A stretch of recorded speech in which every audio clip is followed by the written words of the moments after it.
Hello friends, आपका स्वागत है गरिमा स्टडी पॉइंट पे। और आज की क्लास में हम लोग पावलोव का क्लासिकल अनुबंधन सिद्धांत यानी classical conditioning theory of Pavlov को पढ़ेंगे। और इसको जो दिए थे वो आईपी पावलोव थे। ये सीखने के सिद्धांत से संबंधित है। ये एक रूसी शरीर वैज्ञानिक थे। पाचन क्रिया के दैहिकी का अध्ययन किया था इन्होंने, जिसके लिए उन्हें 1904 में नोबेल पुरस्कार प्राप्त हुआ था। सबसे पहले इस क्लास में हम लोग गाइस की जो कॉन्सेप्ट हैं इनके सिद्धांत के, उनको जानेंगे। और नेक्स्ट क्लास में जो उन्होंने एक्सपेरिमेंट किया है एक कुत्ते पर, उसको समझेंगे। तो इनके एक्सपेरिमेंट को नेक्स्ट क्लास में समझेंगे। इसमें हम जो इन्होंने कॉन्सेप्ट दिया है उसके बारे में जानेंगे। तो चलिए ये स्टार्ट करते हैं। इन्होंने जो अध्ययन के दौरान पावलोव ने लार्वा अनुबंधन यानी स्लाइवरी जो कंडीशनिंग की घटना का अध्ययन किया है इन्होंने, और इससे जो संबंधित सीखने का सिद्धांत का प्रतिपादन किया, जिसे इन्होंने क्या बोला, अनुबंधित अनुक्रिया सिद्धांत यानी कंडीशन रिस्पॉन्स थ्योरी कहा है।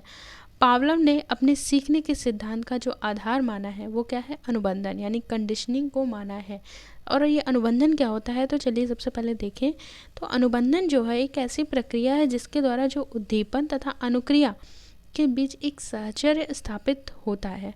यानी कहने का मतलब यहाँ उद्दीपन यानी कोई समस्या से होता है जिसके प्रति हम क्या करते हैं, अनुक्रिया करते हैं। और यही समस्या और हमारे द्वारा की गई जो अनुक्रिया है, इसी के मध्य जो साहचर्य स्थापित होता है, उसी को हम क्या बोलते हैं, कंडीशनिंग अनुबंधन बोलते हैं। आगे देखें तो पावलोव का जो सीखने का अनुबंधन का सिद्धांत है उसको और भी नामों से जाना जाता है, जैसे क्लासिकल अनुबंधन का सिद्धांत, प्रतिवादी अनुबंधन का सिद्धांत, टाइपस अनुबंधन का सिद्धांत। ये सारे नामों से इसको जाना जाता है। कॉन्सेप्ट की बात करें तो जो पहला कॉन्सेप्ट है उसमें इन्होंने कहा कि जो स्वाभाविक उद्दीपन होता है यानी अनकंडीशन स्टिमुलस जो होता है, वो सीखने वाले प्राणियों के सामने क्या होता है, उपस्थित किया जाता है। तो वह उसके प्रति क्या करता है, एक स्वाभाविक अनुक्रिया करता है। यानी कोई भी अगर अनकंडीशनल स्टिमुलस हमारे सामने आता है तो हम उसके प्रति क्या करते हैं, एक अनकंडीशनल रिस्पॉन्स करते हैं। जैसे एग्जाम्पल के तौर पे गर्म बर्तन को छूते ही हाथ का खींच लेना, या भूखे होने पर भोजन देकर मुंह में पानी आना। ये सारी जो चीज़ें हैं वो स्वतः होती हैं, स्वाभाविक रूप से होती हैं। ये कोई हमारे दिमाग से सोची समझी चीज़ें नहीं, बल्कि ये स्वतः ही होती हैं। अगर कोई हम गर्म बर्तन छुएं तो हमारा हाथ ऑटोमेटिक उससे दूर चला जाता है। और जैसे भूख लगी हो तो आपके सामने खाना आता है तो क्या होता है, उससे मुंह में लार आने लगती है। तो ये सारी जो चीज़ें होती हैं वो ऑटोमेटिक होती हैं। किसी डॉग को आपने देखा होगा कि जब भी उसके सामने हम खाना लेके जाते हैं तो क्या होता है कि लार उसके मुंह से गिरने लगती है। तो ये सारी जो चीज़ें हैं वो स्वतः होती हैं, स्वाभाविक रूप से होती हैं। तो इसी को उन्होंने कहा कि कोई भी स्वाभाविक अगर स्टिमुलस हमारे सामने, कोई भी समस्या आती है स्टिमुलस, तो उसके सामने हम क्या करते हैं, अनकंडीशनल रिस्पॉन्स करते हैं यानी स्वाभाविक अनुक्रिया करते हैं। तो पहला ये हो गया। इसको इस चित्र के माध्यम से भी देख सकते हैं कि जो स्वाभाविक उद्दीपन है उसके लिए हम क्या कर रहे हैं, कोई स्वाभाविक उद्दीपन हमारे सामने आया और उसके लिए हमने क्या किया, एक स्वाभाविक अनुक्रिया की।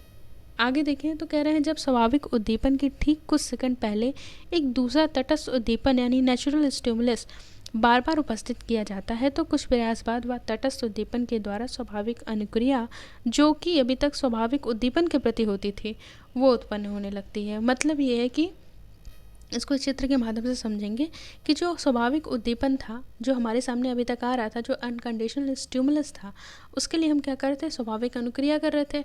लेकिन अगर हम उसी के स्वाभाविक उद्दीपन के पहले बार बार तटस्थ उद्दीपन को दें तो उससे क्या होगा कि जो स्वाभाविक अनुक्रिया थी जो कि हम पहले अनकंडीशनल स्टिमुलस के लिए कर रहे थे, अब क्या होगा, वो नेचुरल स्टिमुलस के साथ होने लगेगी।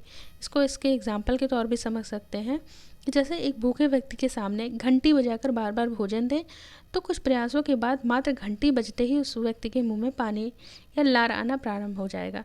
जैसे मान लीजिए कि क्या है कि किसी व्यक्ति को हम क्या करते हैं, कोई व्यक्ति भूखा है तो उसके सामने क्या है कि खाना अगर दिया जाए तो उसके सामने जो अनकंडीशनल जो स्टिमुलस जो कि भोजन है वो दिया गया, उसके लिए उसने क्या किया, उसके मुंह में मतलब लार आना लगी तो वो स्टिमुलस अनकंडीशनल जो रिस्पॉन्स है उसने किया।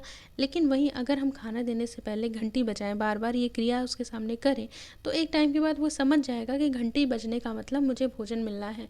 तो वो क्या करेगा कि घंटी बजते ही मान उसके मुंह में क्या होगा, खिलाना प्रारंभ हो जाएगा। तो वो इस तरीके से जो response unconditional response unconditional stimulus के लिए कर रहा था, अब वो क्या करेगा, एक नेचुरल स्टिमुलस के लिए करेगा।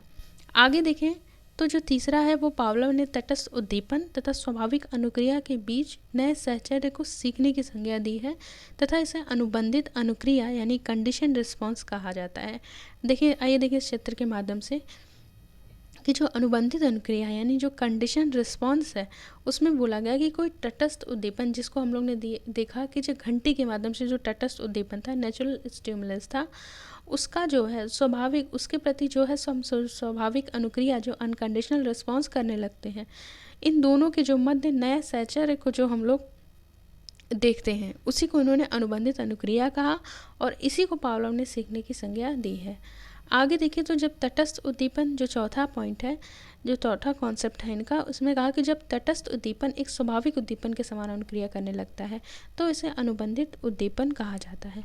यानी अगर हमारा जो तटस्थ उद्दीपन है वो किसकी तरह काम करने लगे, एक स्वाभाविक उद्दीपन की तरह काम करने लगे, यानी जो हमारा नेचुरल स्टिमुलस है वो एक अनकंडीशनल स्टिमुलस के साथ तरह काम करने लगे, तो उसको हम क्या बोलेंगे, कंडीशनल स्टिमुलस कहेंगे। इसको इस चित्र के माध्यम से समझ सकते हैं कि जो अनुबंधित उद्दीपन है हमारा, उसको, उसमें क्या होता है कि जो तटस्थ उद्दीपन होता है वो किसके तरीके से काम करता है, किसके बराबर, स्वाभाविक उद्दीपन की तरह काम के समान अनुक्रिया करने लगता है।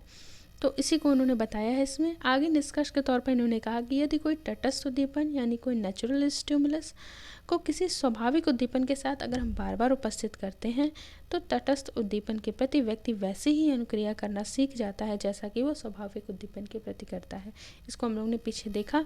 इस चित्र के माध्यम से देखते हैं, यदि हम किसी व्यक्ति के सामने क्या होगा, अनकंडीशनल स्टिमुलस के साथ साथ नेचुरल स्टिमुलस देने लगे और ये क्रिया बार बार करें, तो आप देखेंगे जो अनकंडीशनल रिस्पॉन्स हम अनकंडीशनल स्टिमुलस के साथ कर रहे थे, अब वही अनकंडीशनल रिस्पॉन्स हम नेचुरल स्टिमुलस के साथ करने लगेंगे।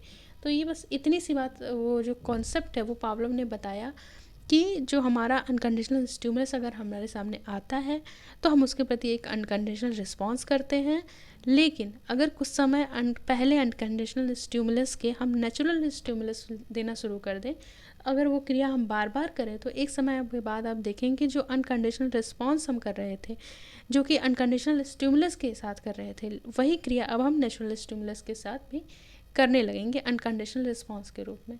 तो ओवरऑल इनका जो कॉन्सेप्ट था वो यही था। आज की क्लास में बस इतना ही गाइज। आई होप आपको मेरी क्लास पसंद आई होगी। अगर आपको मेरी क्लास पसंद आई है तो प्लीज़ लाइक शेयर सब्सक्राइब जरूर करें और कोई भी सजेशन हो तो प्लीज़ कमेंट बॉक्स में ज़रूर दें। Thank you guys.